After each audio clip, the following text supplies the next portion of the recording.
Şu olup barayan awwalki muhim zat kep diýerlerin kulak asma. Şu kepe kulak asyp zindigiyle dargaýada. Bir 20-30 ýyl, 40 ýyl mundan odal bir göremizak ýöne ýaşullardan eşitýär. Bir mert adamlary geçipdir. Mert dinanalar geçipdir. Şolong ýany fuzulçylyk edip ke faydalaryna ay kep diýerler innap bermelerdir diýip ýene öz ünkü mehabbetleri bilen ýaşaýanmyşdy. Şol adamlar şayet oturup zikredip ya pirlere katnamayan bolsun. Kan oturup zikretýärlerden gowda şol adamlar. Kıyamet gün görersiňiz şol adamlar. Derecelerinin ýokardygyny. Olar kefin ýedinde dälmiş. Olar kefin ýedinde dälmiş. Olar kefin ýedinde dälmiş. Olar zindigiň içinde mertmişdikler. Olar kefin ýedinde dälmiş. Ine sen jogan oglum. Olar baryan zindigiň içinde eneden, denanadan, hemsayadan, başga birinden insanlaryň gaýraty etek düşen zaman bolupdyr. Gerekmejek gurrunlary da gatyşypdy, birini ýamallapdy. Bidirek gurrunlary giýipdiler, sen kep kulak asma.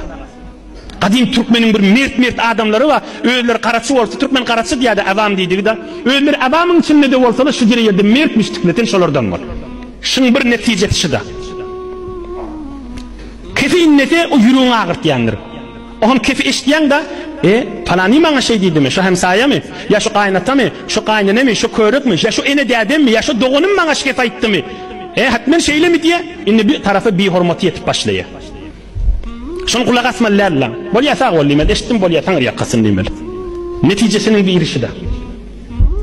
İkilendi neticesi özüm Hudayın öz sogabım deyip, öz kıyamatım deyip, öz kabrım deyip, öz buzurguvariyim deyip, öz şahsiyetim deyip, öz heysiyetim deyip, öz ululuğum, bir mert musulmançılığım deyip, özünden başka kişi hurmat koy, Huday sana kan padaş verir. Deslakı kep innemesizlik bollu da, ikilencisi başka kişi hurmat koymak. Hamanı birinin için yanıglı, Huday için yuht yandı. Hakkın olsa hakkına yetiş. Hakkına yetişmek şeriatta bazen, ona vurun yok. Ama bir muhim zat del. Yönü kep olacak inni idarlasın. Allah için yudun tarafa hurmat koyduğun olur. Gerçi taraf erzeşi yok ha hurmat koymağa. Onu da hurmat koy. Huday niyetini bilip durun mu? Hudayın yanında honça aziz olursun. Kan Recep-i arada tutmalardan sen sogabın kan olur. Birini iştiram al vurunlar var da eştirip verme. Bir gerekmeyecek vurunda. Bir şoğulluk etmek, narahatçılık etmek, yüreği ağırtmak, zindigiler bolmak. Bittirip verme dedi. Neyim peydanma dedi. Onunla taraf kulak asmaya, seninle kulak asma. Keptiyerlerin kulak asmasızlık ve öz yanından yattaş etti yazdı koy. Hemen birine hurmat koysam, erhili, doğan, ene ata, hemsaya ve her kime bolsun Resulullah Aleyhisselam'ın mübarek sözünü Huday bana padaş verecekmiştir. Eyni Mekke'ni hurmat koyup duran ya Allah. Mekke'ye mukarremane.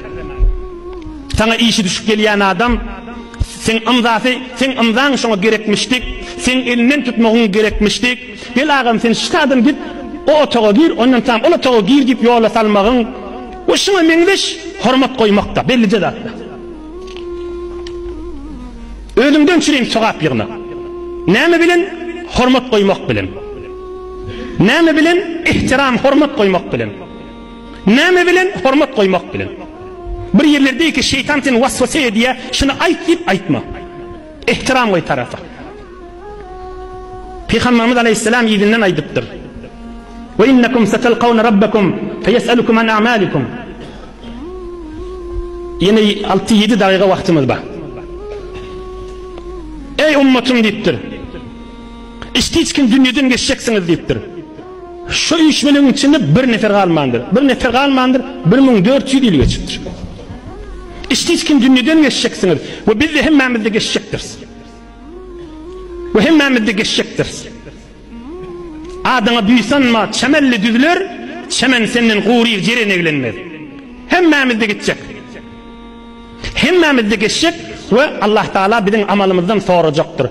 Oğlum şu koyun hurmatın şonda derdine diyor.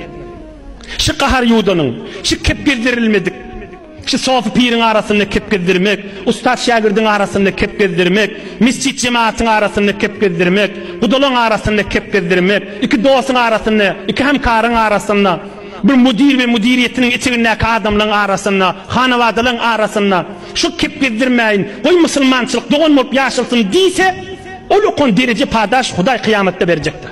Amallar sorulduğuqa bir adam men kendi cevay arada bilinip öve gelse, bir adamda mene hurmat koyup kep gezdirtmedim deyse, yine bir mahul öve düşecekti. Mahul öve düşecekti. Oham Peygamberimiz aydıptır. وَقَدْ بَلَّغْتُ Ey sahabeler mene eşittirdim boynumdan savdum deyiptir. İmam Azam Ebu Hanife'nin şagirdi İbn Mübarek'ten kan eşittirdim. Marli İbn Mübarek. Şolay diye şon zamanında bir jawan oğlan mamış, özü 35 yaşın töwreginde dünýeden geçipdir aşy jawan oğlan. Abdullah ibn Mübarek şoňa diýenmişdik, Arusul Ubbad, sofulun owodany gelişigi diýenmişdik. Ediýän işine diýä, ýürügüden aýdan ak. Sofulun gelişigi şodu diýe. O näme diýenmişdik? Kafir de görse öýüne götürüp nahar berip, çaýsy berip, sowgat berip berýänmişdik. Sen nätdirip ben diýipdir maňa adamlar. Kafir öýüne götürüp çaýsy berip ben diýipdirler. Waq belkim musulmançylyk gowdatmışdyk diýip musulman bolar diýip umyt edýänler. Indi bir adamlara hurmat koyuşu yerden aylanypdy, yerden Hudaýyň razyçylygyny ödäpdi. Kafir öýüniň denetinden geçende gel haw diýip çaýsy berip eline de sowgat berip berýärmişdi. Indi öýüň içinden başla, biri-birine musulmanlaryň hormatyny ödeşmek, cemaatin içinden, mahalleden, ahundan, eşdiýenden, eşitmeýänden, o pirmişdik, o sofsymyşdyk, o guruhdanmışdyk, o firgadanmışdyk. Ege elini öldürýän bir alet düşse, hükmen öldürecekti. Resulullah aleyhissalatu vesselam näme tapşyrykdyr? Ýerinden aýdypdyr. İsma'u qawli wa aqiluh. Ey adamlar, men aýdýan kefim eşitin, düşünün diýipdir. Ta'lamun anna kullu muslim akhul lil muslim. Musulman musulmanyň doganydyr diýipdir. Wa anna al muslimina ihwa. Hemme musulmanlar doganlar diýipdir. Hala sen pirine kol veren bolsun, hala kol vermetik bolsun. Sen musulman doganyň şo. Hala sen firqaňa girsin, hala girmesin. Sen musulman doganyň şo. Hala sen menen urduş gitsin, hala gitmesin. La ilahe illallah Muhammed Resulullah diýen bolsa, Muhammed peygamber diýsen doganyň şo. Berader dini şo. Ka'bany kıble bilýän bolsa berader dini şo. Ustadymyz Jabbar ahun takdir aýdýar. Allah hefsetsin, yandan bardan ödünden eşitden. Biz ödümüz kan eşitdik, dersin başında eşitdik, saçağın başında, çaysuğun başında eşitdik. Ustadım Jabbar ahun takdirden. Näme gurrun eşitdik, şu gurrun eşitdik. Ol gurrun meriye ustadi Saltanat ahun takdirden. Ustadım Jabbar ahun takdir gurrun meriye ustadi Saltanat ahun takdirden. Harazm, Hiwa Bukharany okuyup guruk qaydan adamdan tarif ediyor. Şu ustadımız, qarry ustadımız Saltanat ahun taksir, Saltan Muhammed ahun taksir, her hatsan bir märekede, bir üýüşmelekde, Nazar ahun mahiri taksir bilen bir yerde oturanna, Nazar ahun mahiri, Nazar ahun qarincik diýili aqlan aňyrsynda bir pirlik edip insanlar irşad etip geçen adam odu. İkisi bir yerde oturanna, Saltanat ahun taksir 10 ýaşda ondan ulukonna bolsa, şonuň ýanyna bilije edip koyup şökü düşüp elin diýdiniň üstüne koyup oturardy diýip. Şo wagtda ikisiniň piri de başgady diýer. Saltanat ahun taksiriň piri murşidi şo wagt ketdi pirişan. Nazar ahun taksir mahirin piri şo wagt degmiradi işan. Emma bir-birlerini görellerine tamam edip koyup hormat koyup jany bilen içimiz daşymyz meňdeşdir diýip oturýanmışdyklar. İçimiz daşymyz meňdeşdir diýip oturýanmışdyklar. Hem piri de denmişdikler, her gaýsynyň murşidi başgamışdyk. Musulman musulmanyň doganydyr, pirleri başga da bolsa, firgaty başga da bolsa. Bir umumlukdan musulman doganydygyny ýadyndan çykarmalydyr. Resulullah aleyhissalatu vesselam 150 000 sahabasynyň arasynda kıyamata şeýle eşitdiren gurrundan.